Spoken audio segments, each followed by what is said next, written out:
ताई, आज तुम्ही एक अतिशय गंभीर आरोप केला. तुम्ही असं म्हणालात, की महिला डॉक्टरची ही जी आत्महत्या आहे, ती आत्महत्या सुद्धा संशयाच्या घेऱ्यात आहे. हो, हो. मी ऐकू शकते. बोला आपण.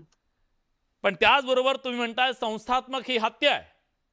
आता बरं, बरं. तुमच्यासोबत ठीक आहे. आणखीन एक जयश्री अगवणे आहेत, पीडित मुलीची आई आहे. ठीक आहे. त्यांच्यावर सुद्धा 12 ठीक आहे. गुन्हे आहेत आणि त्या सुद्धा या चर्चेमध्ये सहभागी बरं, होणार बरं, आहेत. बरं. ठीक आहे, ठीक आहे. पण तुम्हाला असं का वाटतंय?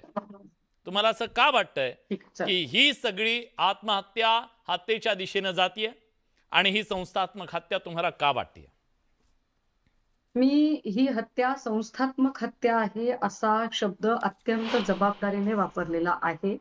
मी आज अगदी सुरुवातीला सांगितलं, की पत्रकार परिषद घेण्याची माझी 3 महत्त्वाची कारणं आहेत. एक, काल माननीय मुख्यमंत्र्यांनी अप्रत्यक्षपणे जो क्लीन चिट देण्याचा प्रयत्न केला, तो आक्षेपार्ह आहे. हं, कारण मुख्यमंत्र्यांनी स्टेट बेटरमेंटसाठी नक्की काम करावं, तो त्यांचा जॉब आहे.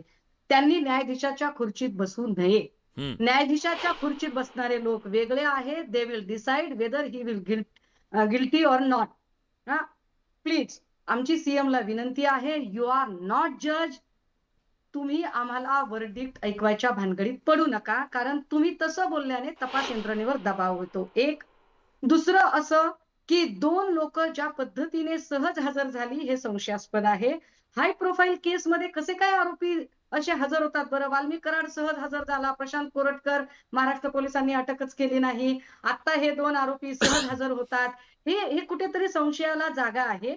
तिसरी गोष्ट अशी, की चौकशीच्या कक्षेत मी माझा एक-एक शब्द जबाबदारीने वापरते. Please, please. चौकशीच्या कक्षेत दवाखान्याचे हेड असणारे डॉक्टर अंशुमन धुमाळ, ज्यांच्याकडे तक्रार केली ते वरिष्ठ पोलीस अधिकारी, पोलीस उपअधीक्षक राहुल धस, ज्यांनी तिला तिच्या जातीवरून, आडनावावरून आणि जिल्ह्यावरून तिला टॉर्चर करायचा प्रयत्न केला, ते एपीआय जायपात्रे, पी-एस-आय पाटील, त्यासोबतच ज्या 2 खासदारांच्या पीएंनी फिटनेसचं सर्टिफिकेट देण्यासाठी म्हणून दबाव आणले, असं स्वतः मयत तरुणीने आपल्या 4 पानी पत्रात लिहिलेलं आहे.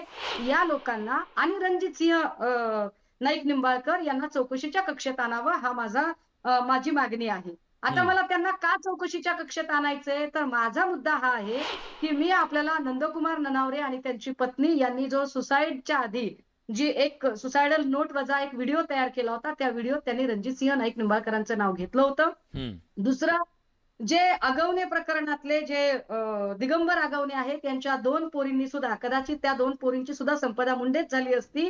परंतु त्या सुदैवानं त्या सगळ्यातनं वाचल्या. त्याही पोरींनी सुसाईड अटेम्प्ट केलेला होता. मी अनेक एफ-आय-आर आपल्यासमोर दाखवल्या. सगळ्यात भयंकर गोष्ट काय आहे, तर लिटरली आगवणे प्रकरणामध्ये ऑनरेबल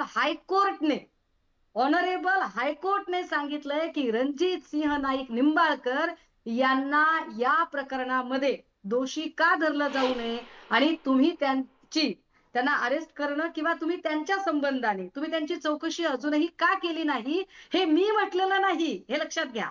हे हां. ऑनरेबल हायकोर्टचं व्हर्डिक्ट आहे.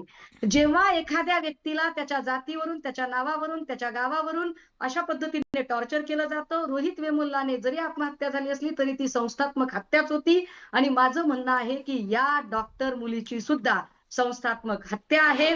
याच्यात अजून कंगोरे आहेत, की मयत डॉक्टरची बहीण म्हणते, की हे हस्ताक्षर माझ्या बहिणीचं नाही.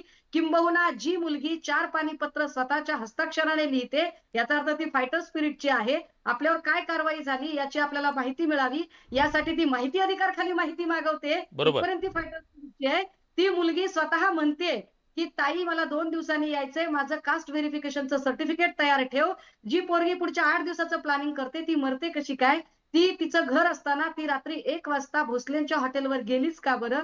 भोसलेंचं हॉटेल हे योगायोगाने की ठरवून, योगायोगाने आहे की ठरवून आहे, ते नाईक निंबाळकरांच्याच कार्यकर्त्याचं हॉटेल कसं काय असतं? अनेक गोष्टी आहेत. डेड बॉडी का उचलली गेली? अनेक गोष्टी आहेत आणि मी ते सगळे नक्की. प्रश्न या या